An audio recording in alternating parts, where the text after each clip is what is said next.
Programme پیش خدمت ہے تعلیم ہماری ضرورت. میزبان منصور عبدالباری، ایکسپرٹ ممتاز ماہر تعلیم پروفیسر محمد امین قریشی.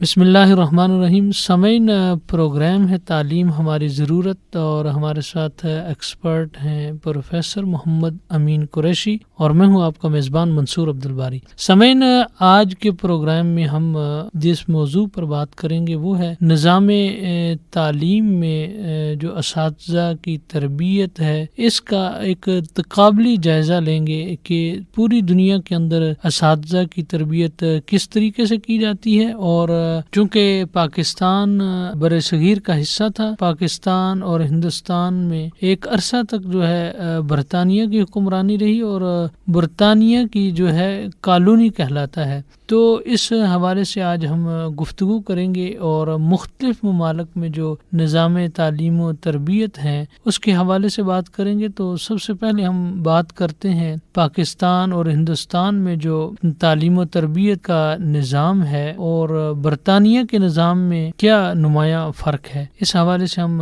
پروفیسر امین قریشی صاحب سے پوچھیں گے کہ اس پر آپ کیا اظہار خیال کرتے ہیں. جیسا کہ میں نے کئی بار ذکر کیا کہ ہر ملک کا نظام تعلیم اس کے قومی مقاصد، اس کی ملکی ضروریات کا آئینہ دار ہوتا. کیونکہ جیسا کہ آپ نے فرمایا پاک و ہند میں برطانیہ یا انگلینڈ کے نظام تعلیم کا گہرا اثر موجود ہے، کیونکہ ہم ان کی ایک خاص عرصہ تک کالونی کے طور پر زندگی بسر کرتے رہے. برطانیہ میں دو طرح کے اساتذہ ہیں یا دو طرح کا ان کا تربیتی نظام ہے. ایک وہ جنہیں ہم تربیت یافتہ کہتے ہیں، دوسرے وہ جو ڈگری ہولڈرز ہیں، تیسرے وہ جو اپنے مضامین کے اندر ایکسپرٹ ہیں یا خصوصی مضامین کے اساتذہ ہیں. اسی طرح ہائر ایجوکیشن یا اعلیٰ تعلیم کے اساتذہ کا نظام بھی موجود ہے. انگلینڈ کے اندر یا برطانیہ کے اندر اب اساتذہ کی سلیکشن کے لیے وزارت داخلہ نے ایک باقاعدہ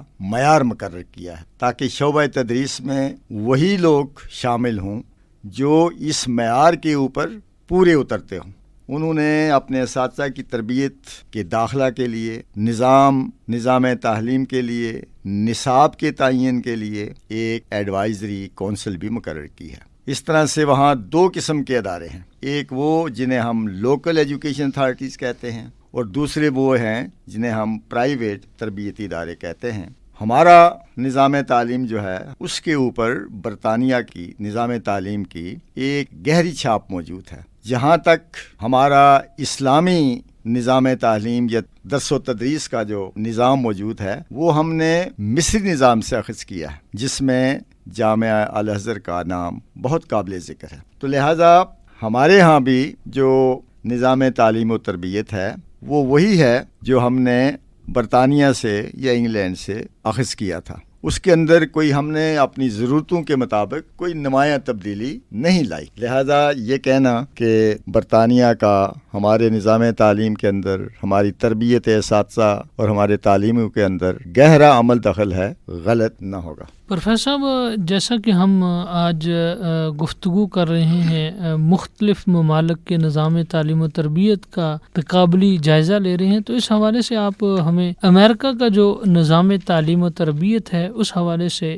کیا بتانا پسند فرمائیں گے؟ 19ویں صدی کے آغاز تک امریکہ میں کوئی خاص اساتذہ کے تربیت کا یا نظام تعلیم کو فروغ دینے کا قابل ذکر نظام موجود نہیں تھا، بلکہ تدریس کے شعبہ کو اس لحاظ سے نظر انداز کر دیا گیا تھا کہ ہر پڑھا لکھا آدمی جو ہے، ہر جو ہنرمند ہے، وہ دوسروں کو تربیت دینے میں یا دوسروں کو اپنا ہنر یا اپنا علم منتقل کرنے میں اہل اور قابل تصور کیا جاتا. لیکن اب انہوں نے یہ ضرورت محسوس کی ہے کہ تعلیمی نظام کے اندر تربیت کا عنصر نہایت اہم ہے. انہوں نے باقاعدہ استاد کے لیے ایک تدریسی نظام وضع کیا ہے. مشیگن جو یونیورسٹی ہے اس نے اساتذہ کی کل وقتی تعلیم کے لیے ایک شعبہ قائم کیا گیا ہے۔ اسی طرح 20ویں صدی کے آغاز میں تربیت اساتذہ کے پروگرام کو سائنٹیفک انداز میں رائج کیا گیا، اور وہ افراد جو پیشہ معلمی کو اختیار کرنے کے خواہش مند ہوتے ہیں ان کی سلیکشن کے لیے باقاعدہ میرٹ اور معیار مقرر کیا گیا۔ انہیں اس پیشے کے اندر داخل ہونے کے لیے ایک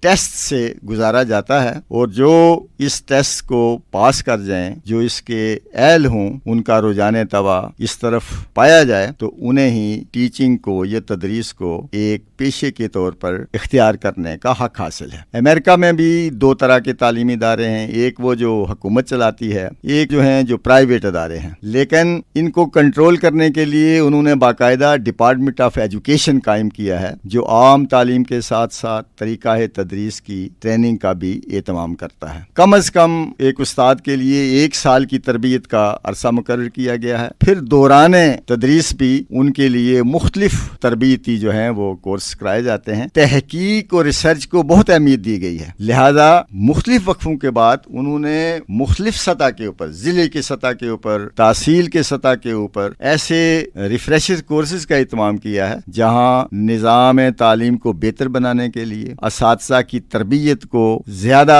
قابل تقلید بنانے کے لیے وہ ریفریشر کورس کراتے رہتے ہیں۔ آپ دیکھیے کہ پاکستان میں بھی امریکہ کی امداد سے جو ادارہ قائم ہوا وہ ہے ادارہ تعلیم و تحقیق، IER جسے ہم کہتے ہیں۔ اس طرح بے شمار جو ہیں فنی ادارے جو ہیں، یہ ٹیکنیکل ایجوکیشن کے ہیں یا ووکیشنل ادارے جو ہیں، ان کے لیے امریکہ ہمیں کافی امداد فراہم کر رہا ہے، اور اساتذہ کی تربیت کا بھی اہتمام کیا گیا۔ لہذا پاکستان میں اب امریکن جو نظام تعلیم ہے اس کا بھی کافی عمل دخل موجود ہے۔ پروفیسر صاحب، جیسا کہ آج کے پروگرام میں ہم بات کر رہے ہیں مختلف ممالک کے نظام تعلیم و تربیت کے حوالے سے، آپ نے برطانیہ اور امریکہ کے نظام تعلیم کے حوالے سے بات کی۔ جاپان جو ایک صنعتی ترقی یافتہ ملک ہے، اس ملک کے نظام تعلیم کے حوالے سے آپ ہمارے سامعین کو کیا بتائیں گے؟ جاپان دنیا میں وہ واحد ملک ہے جہاں اساتذہ کو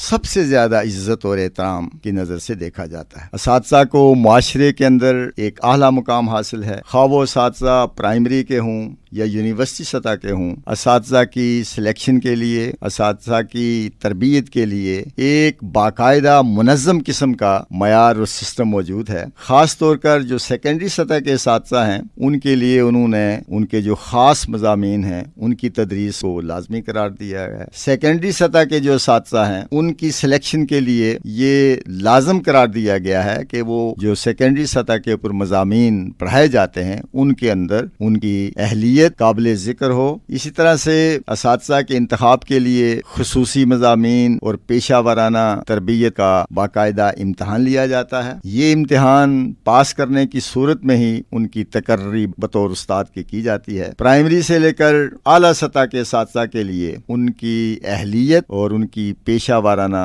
قابلیت کو مد نظر رکھتے ہوئے ان کی تنخواہیں، ان کے وظائف، جو مختلف دیگر مراحت ہیں ان کا تعین کیا جاتا ہے۔ اس طرح سے جاپان کے اندر نہ صرف پری سروس کا انتظام ہے، پری سروس تربیت کا انتظام ہے، بلکہ دوران سروس بھی ان کی تربیت کا مختلف وقفوں کے بعد اہتمام کیا جاتا ہے تاکہ اساتذہ ہر نئے آنے والی ضرورتوں کے مطابق اپنی تدریس کو، اپنے علم کو اسی طرح سے اضافہ کریں جس طرح کے بدلتے ہوئے حالات کی ضرورت یا تقاضا ہے۔ لہذا جاپان کا نظام تعلیم جو ہے، جو نظام تربیت اساتذہ ہے، وہ نہایت اہم ہے۔ یہی وجہ ہے کہ جاپان نے دنیا کے اندر قابل ذکر ترقی کی ہے۔ پروفیسر صاحب، ابھی ہمارے پروگرام کا وقت تقریباً ختم ہونے کے قریب ہے۔ میں چاہوں گا کہ آپ جو اس وقت سب سے بڑا صنعتی ملک ہے اور دنیا کی سپر پاور بننے جا رہا ہے، چائنا کا جو نظام تعلیم ہے، اس حوالے سے آپ ہمارے ساتھ کیا شیئر کریں گے؟ چائنا وہ واحد ملک ہے جہاں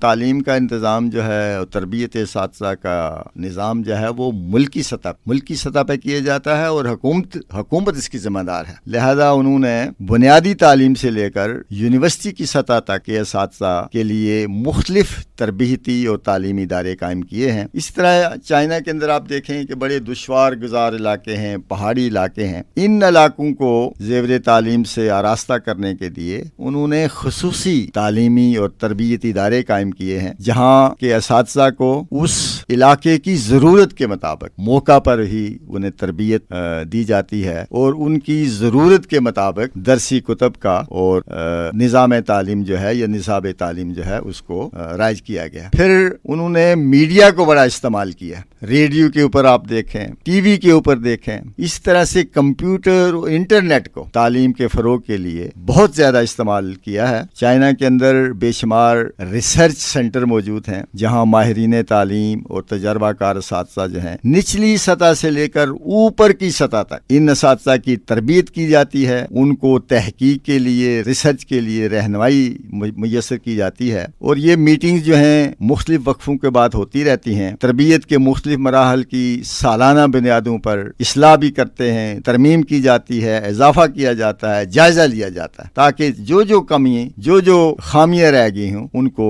دور کرنے کے لیے وہ انتظام کریں، قومی ضروریات کے مطابق اپنی تعلیم کو اور اپنے اساتذہ کی پیشہ ورانہ تربیت کو چائنا کے اندر سب سے زیادہ اور اولین جسے ہم کہتے ہیں ترجیح وہ دی جاتی ہے۔ شکریہ پروفیسر صاحب۔ سامعین، پروگرام تھا تعلیم ہماری ضرورت۔ آج ہم نے جس موضوع پر گفتگو کی وہ تھا تربیت اساتذہ کے حوالے سے مختلف ممالک کا تقابلی جائزہ، اور اس میں ہم نے مختلف ممالک کے نظام تربیت کے حوالے سے گفتگو کی۔ اس پروگرام تک کے لیے اپنے میزبان منصور عبدالباری کو اجازت دیجیے۔ اللہ حافظ۔ ابھی آپ نے پروگرام سنا تعلیم ہماری ضرورت۔ Broadcast engineers Wajid Mahmood, Shahid Waqar, expert professor Muhammad Amin Qureshi, میزبان اور پروڈیوسر منصور عبدالباری۔